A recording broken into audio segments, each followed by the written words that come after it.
И всеки един от вас, вашата история, ако се върнете назад, всъщност освещението на Святия Дух, придърпването към Бога, не започва в момента, в който бум, идва някакъв човек и ти казва: Господ Бог, Библията сега, ела тук, Георги ще чуеш, Пенчо ще чуеш, изведнъж, нещо се променя.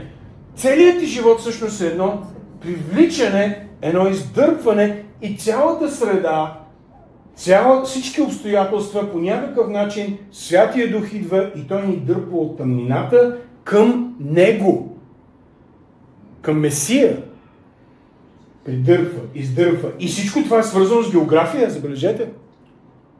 Ти не фърчиш пространството, ти си в някаква география, ти си демографски, присъстваш в този град, тая култура. И тая култура или ти помага, или пречи. Или преодоляваш, или не преодоляваш.